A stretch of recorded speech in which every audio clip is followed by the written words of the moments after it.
Okay, so second part. Like I was saying, if you have been abused, my heart goes out to you, but you need to get help. Uh, find out what's wrong, discuss with someone, find out, okay, yeah, all this bad stuff happened, but I'm okay with it now. Um, so that you can go onto the scene and have a healthy relationship, have a healthy understanding of what's going on. Just so that you can play safe, so that if you just say, oh, I have no limits, please beat me until I can't walk, and then a couple of days later you're having issues with it because you've been beaten so badly, and then you have a flashback to a time before where you've been hurt, then that's not very safe play. Um, so yeah, please just follow the little rules, and you can be play safe all the time. I had a couple of questions that I'm going to answer. One person asked what the difference between a master submissive and a dominant submissive relationship is. For me, master and submissive means you're owned by said dominant, by your master or your mistress. Um, I personally, I've heard of other people having like multiple masters and mistresses. For me, I have one master. That's it. You can't, to me, you can't divide your loyalty. Um, so for me, master submissive is one master and either one submissive or multiple submissives, whatever it is. Dominant submissive to me is, okay, well, there's this dominant that you play with, but he doesn't own you or she doesn't own you. It's just something that you do once in a while. You know, you're submissive and you play with this person, but you can also play with this person and so on and so on. Um, for me, it's just the difference the difference between the two is that you're owned in a master submissive, and that you're not owned. You're like freelance in a dominant submissive relationship. I was also asked to what my definitions of pet, submissive, and slave are.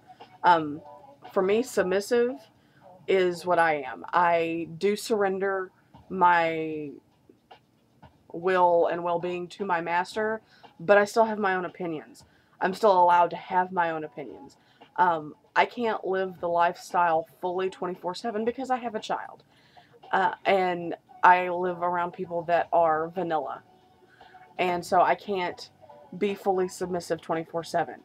Uh, but when I am alone with my master, well, then yeah, I am completely submissive and I do what he tells me, but I still have a say, sort of have a say in what goes on. Like if I don't like something, I can say, hey, I'm not okay with this, I'm not comfortable with it. A slave, for me, is someone who lives the lifestyle absolutely 24/7, surrenders their will completely. They no longer have a voice. They do exactly what they're told when they're told to do it without question. Now, I think submissives should do the same thing, but submissives are more free, so to speak. They have more attitude, and it's okay to have an attitude. Pets, I don't have a great big love for pets. For me, pets, or as I call them, pretty princesses or princes, whatever. Um, they're put on a little pedestal, and they're treated like a treasured uh, possession. And if that's what the dominant wants, then fabulous. If that's what the pet wants to be, then that's fabulous. But a lot of times, pets really don't have any sexual contact with their dominant, and that's fine. Again, if that's what they want, then so be it. But they're just to be seen and to be pretty and to be arm candy. And cool, if that's what you want, fantastic. I'm not going to argue. But that's not really something that I'm into.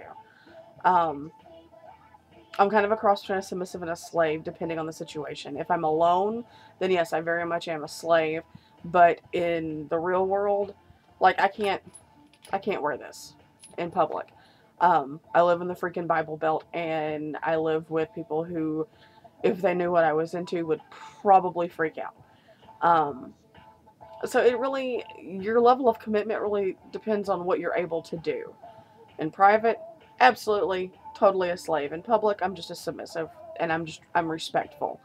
Like everybody can be a brat. It happens. For good reasons, bad reasons, whatever. But for the most part, I try to be respectful, which is kind of a good practice. So, yeah, I think that's about all I've got. If you've got any questions, comments, whatever, recommendations, leave me a comment down there, or find me on FetLife under Lady Mal, Lady_Mal. I'll put a link in the sidebar, whichever side it's on. But yeah, I'm really having a good time with this. I'm getting a lot of good feedback, and I'm very happy that I'm helping people out. So if you have any questions, concerns, comments, whatever, let me know. And I will see you all again on Tuesday. Talk to you later. Mwah. Bye.